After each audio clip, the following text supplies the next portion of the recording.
There was a stunning moment out of Canada earlier today. Member of Parliament Charlie Angus delivered a powerful speech urging Canadians not to travel to the United States.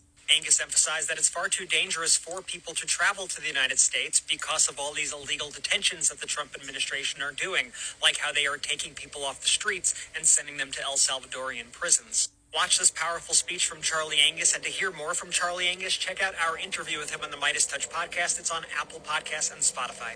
Over the last 3 months, our nation has faced an unprecedented threat from our nearest neighbor. A threat to our borders, a threat to our sovereignty, our threat to our very right to exist as an independent democratic nation. Donald Trump thought we were going to be an easy mark, that we'd be a pushover. Oh, how wrong he was. And now Canada standing up to him has made Canada the front line in the defense against the MAGA ideology. So no wonder Donald Trump and MAGA are feeling pretty angry at Canada. But what concerns me is the targeting of Canadian citizens who are crossing the border to work or to visit. We have seen too many stories of citizens being pulled out of airport lines and being fingerprinted and deported as though they were criminals. Citizens being kidnapped through illegal detention by ICE. And it's not just Canadians. We see the attack on backpackers, students, doctors, professors. I am here today to say to Canadians to avoid travel to the United States if at all possible, and to call our government to stand up for our Canadian citizens who are being denied their rights by arbitrary detention in the United States today. Canada must stand up for our citizens and for the rule of law. Because what we're seeing, for example, with cops pulling over the folk duo Cassie and Maggie to harass them for being Canadian is not the actions of a democratic nation. People whose phones are being seized and searched for any kind of incriminating evidence that they're somehow progressive or woke, that's not the actions of a democratic nation. That is the creep of totalitarianism. That is the creep of fascism, and we need to call that out. That's the Donald Trump effect. That's the effect of Trumpism. Our closest ally, our neighbor, the country with which we share the world's longest land border, unmilitarized, demilitarized land border. Generations of positive relationships.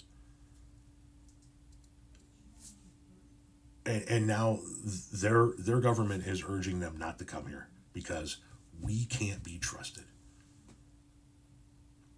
We can't be trusted in trade because the president could get a wild hair up his ass on any given morning and decide to piss off on a trade deal that he signed off on. We can't be trusted for military protection. Lord knows the Ukrainians are learning that, right? Forget that pesky treaty that we signed with them. Who gives a fuck about that? Trump was never one to really honor contracts anyway. And now tourists can't be trusted we can't be trusted to just not snatch tourists off the streets.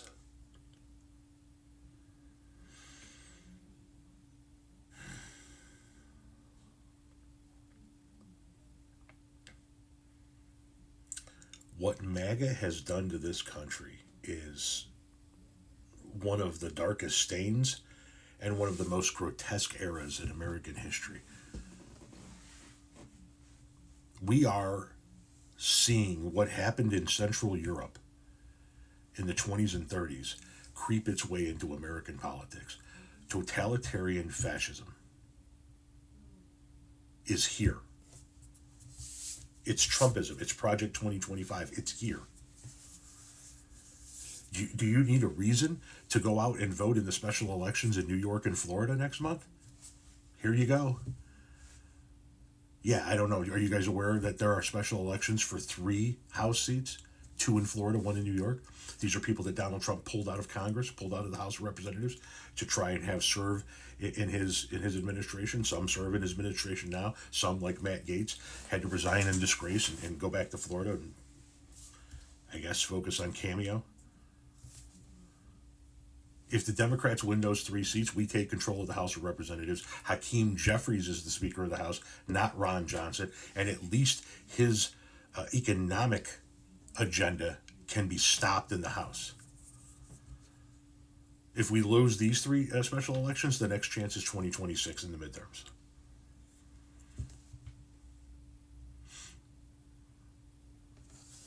Fascism is here. And now our closest allies can't even come here and visit us because we can't be trusted. I don't know how you couldn't be ashamed by that.